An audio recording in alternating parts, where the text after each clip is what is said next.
guys, welcome to Mrs. G's Sewing Space. I'm glad you're able to join me today. Today we are learning how to convert a long pair of pants to short pants.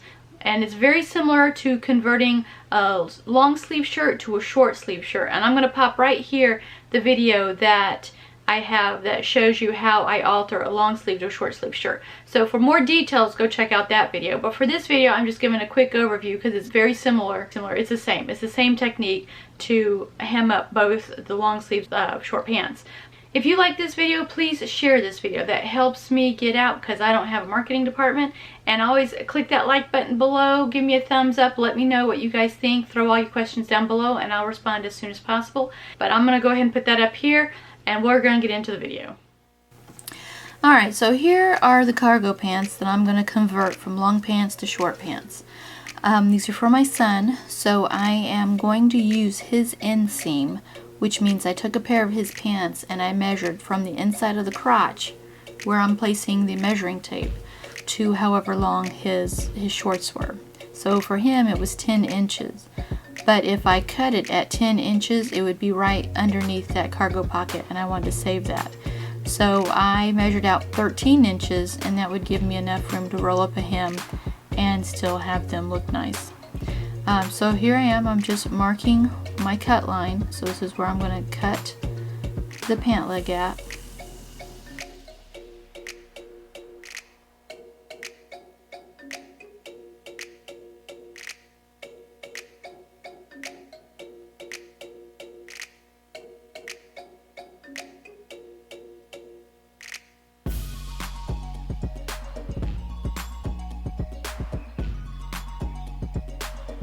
Now I didn't even realize there was a big old wrinkle there, which is why I'm straightening out that second leg to make sure there are no wrinkles or anything, and that my cargo pockets are lined up one on top of each other so that by the time I'm done hemming it's all straight and looks nice.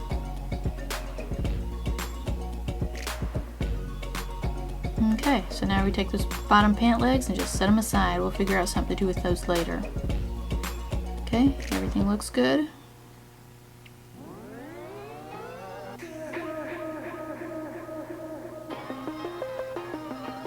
So now I'm going to lay it out so that everything lays flat from the inside seam line. And I'm just going to fool around with it. I'm trying to decide whether I want a narrow, do I want a narrow hem, just like a rollover hem like that, or do I want the actual full inch hem? And I think I decided on the full inch hem. It would just end up looking better in the long run. So making sure everything is laid out flat, I grab my trusty quilting ruler. And this is a quilting ruler. You can find it in the quilting departments in Joann's and Hobby Lobby. And I'm marking out a ½ inch. And now I'm going to mark out 1 inch.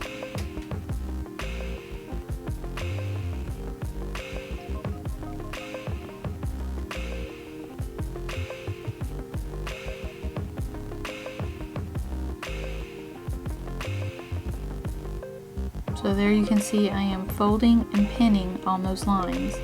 And I only did it on one side. If you feel the need to mark both sides, you go ahead and do that if it helps you. But once you get one side marked down, as you straighten out the fabric and get everything to lay straight, it kind of folds up on its own, and then you really don't have to worry about making sure that you line everything up on the other side. As long as you got one side done right, usually, not always, but usually, everything should lay flat and fold up properly. Like right here, if I just fold it up, you just tuck it like that, making sure everything lays straight. And then all I have to do is fold down the edge into the inside, and it should be just fine.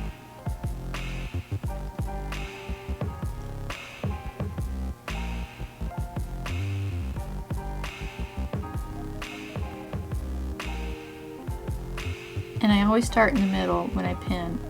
Start in the middle and then I work towards the edges. Sometimes it just works out better that way instead of working on one side and then just going in a circle.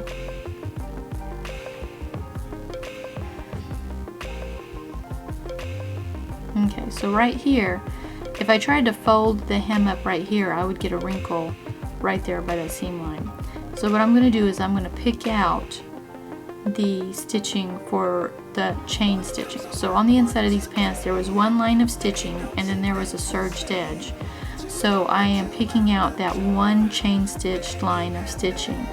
So the serged edge would still keep everything together, but unpicking that one, about 2 inches for that chain stitching will give me just enough room to be able to fold everything over and get rid of the wrinkle.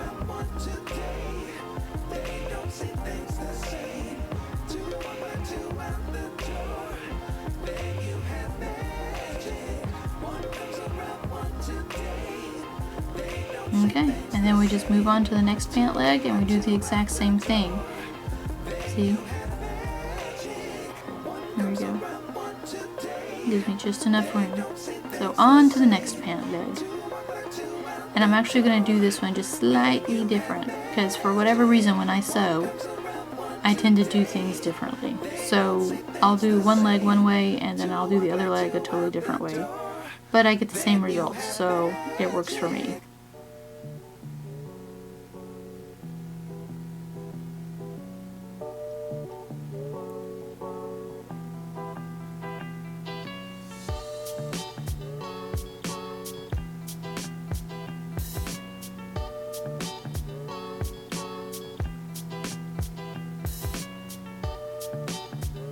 Okay, so that's the chain stitching that I would pop loose.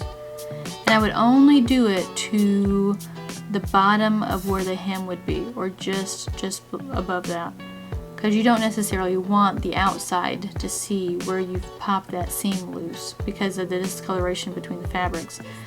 So you usually do it just to where that bottom fold is. But if you're like me and I don't particularly care and my kids don't care, then I'll just pop it until I need it. But see, it was about right there at the bottom where the actual fold would be.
Okay, because I already popped that seam and laying everything out flat. Now there might still be a little extra wrinkle, so it may not be completely enough, but once you start sewing it, if you just stretch the fabric in that area out as you sew over it, just give it a pull to stretch the fabric out from behind the presser foot and in front of the presser foot, and then it should take care of that, any type of wrinkles that are in there, and then you don't have to worry about it.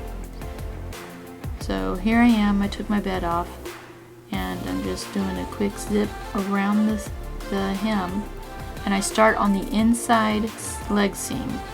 So anytime you start or stop seams like this, you want to start on the inside because most people aren't going to see those mistakes if you look on the inside of your legs. And I'm sewing about, I said, 1/8 to 1/4 of an inch from the top fold line right there where I'm sewing. And just a reminder, do not run over your pins. You can break your machine that way. But I measured it out so that that hemline would come up right underneath that cargo pant pocket, which I'm glad, because I wanted my son to have those pant pockets to carry stuff in.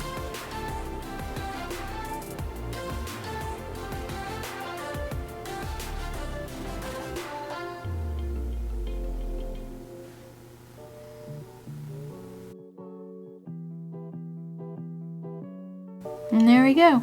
They're all done. It was a really quick alteration. It didn't take very long. Sewed them all up and they look pretty decent. I don't know what I'm going to do with those. But there you go. Okay, so how did you guys like the video? I know it was very short and sweet video, very much to the point. It's very easy. You just like cut and fold, and there you go. Pretty much that's it. And if you get a wrinkle, you just got to adjust the inside seam. It's the same technique as altering your long sleeves to your short sleeves, so there shouldn't be too much involved right there. And I hope you guys have a good day.